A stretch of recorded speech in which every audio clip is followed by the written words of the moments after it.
You might be wondering what it's like to lose a client to suicide or to lose a client to death itself. And I've experienced both. And today's episode, we're going to talk about it.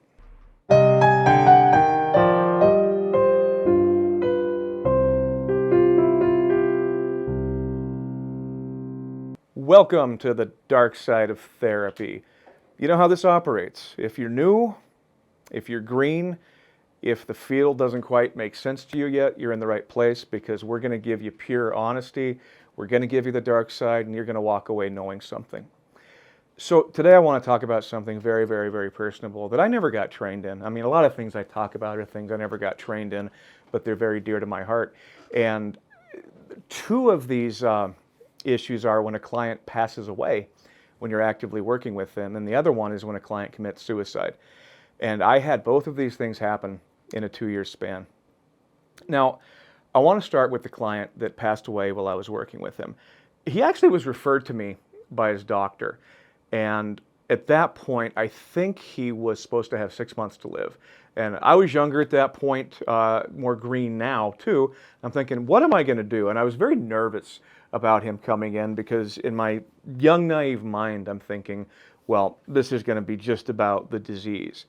And I quickly realized this guy was all about sci-fi and fantasy, and he was an artist. And we would just spend time getting to know each other. And in my insurance-based, corrupted mind, I'm thinking, oh, this is not therapy. And it didn't take long before I kind of let all that go. And I realized I'm getting to know this person who is really invested in me. And I knew that because he was so complimentary. So we would talk about his art. We'd talk about his life, places he had worked. And he ended up just being a very fascinating man. And every time he would come to session, he would have updates on his health condition, and obviously it worsened. And the sad thing about this is you watch your client decline. So I knew he would probably die during the course of our therapy. So we would talk about that too. And again, I was much more reluctant in the beginning than near the end to talk about these things. So you could say I became comfortable with knowing I was going to lose him. And so finally the day came where he came to session. I'll never forget this. He said, I have bad news. I said, okay, what's the bad news? He goes, I have 2 weeks to live.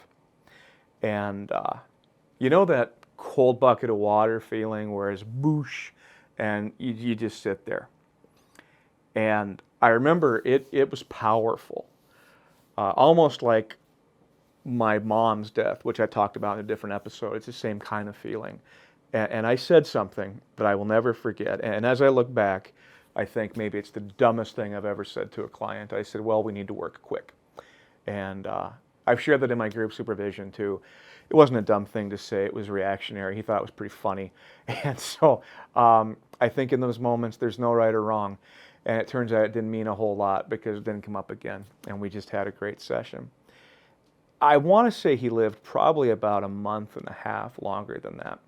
But the last time we met, he couldn't get to session anymore. So I went ahead and met him at his house, and he was pretty much wheelchair bound at that point. And what was really great is he had all of his pictures out when I came over, all of his drawings. And we just spent the time looking at the drawings. He was very much into holidays and Christmas cards, and he did those for his family. And it was so, I can't even express how meaningful that was to share something with that person, knowing I probably wasn't going to see him again. And so he got to have an experience that was somebody that was interested and really cared. He wasn't close to a lot of his family.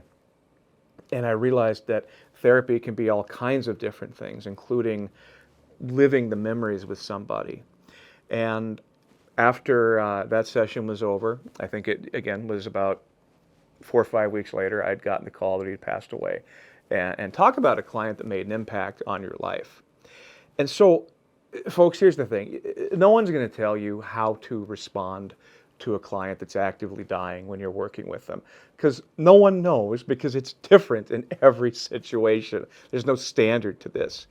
But I'll tell you something. If you can go about it honestly and compassionately, I think you're going to be just fine. Most of the time with clients, we feel like they're going to be alive when we're done working with them. This was very different.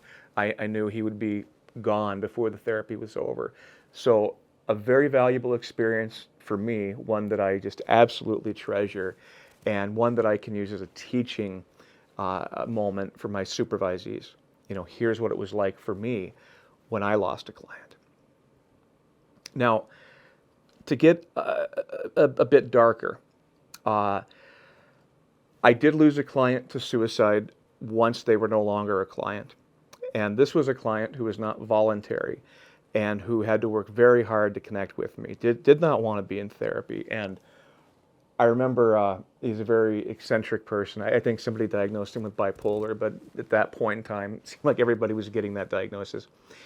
And so we spent a lot of time just talking about the therapy process. What's it like for you to be here today? And it was just really interesting to watch him finally admit, you know, this therapy thing is okay. So he became increasingly comfortable with me. And I knew he had attempted suicide before. So that was always in the back of my head, and I did very careful documentation, and ended up being one of my favorite clients of all time. And with involuntary clients, that can be tough because these aren't people who say, yeah, I want to come and do some therapy work. These are people typically that the court says you need to be in therapy to do some work, and that can be an adjustment. Most people don't want to do things they don't want to do. Because therapy is invasive and we dig, it's an especially tricky area. So he was able to get through all that and really see some benefit. And therapy ended when he moved. You know, he moved 6, 7 states away. And really, I went back to my work, and it wasn't until I read the paper some months later when it said he was dead. And then I got a call from his mother who said he had committed suicide. And here's something you need to know. If you don't have a release of information to somebody, even if your client dies, you can't share anything. And it was so painful not being able to tell his mother anything because she had questions. And that's one thing about the system that really pains me, is that even in death, you can't share something with somebody if you don't have the release of information. And so that always sticks with me, because maybe I could have helped explain some things and maybe not. But I will never forget how I think I made that mom feel by not being able to share anything. So I hope that none of you have to go through an experience like that, but it does happen. We all know, we work with depressed people, we work with people who are barely hanging on, and sometimes people do kill themselves. It was my first experience. I won't forget it. But again, I learned some things, and I try to take away a positive even from the worst experiences. And in this case, I just believe this gentleman was suffering more than I ever knew. But watching him actually get something out of the therapy before he took his life, boy, is that meaningful. And we're always left with regrets. You know, what if I would have had him an extra 2 months or 3 months? But you can't think that way because you were never granted that option. So again, I hope you don't have to go through this, but you might, because our suicide rate in this country hasn't changed in something like 25 years, so it's going to happen. So the best I can say is don't beat yourself up, don't fight it, you're not the cause, but again, compassion, understanding, and realizing again that you did the very best you could do. So if you like this episode, please hit subscribe, hit like, leave a comment. And if you'd like more content like this that comes right from the heart, please let us know, and we can produce more episodes like this. Thank you so much.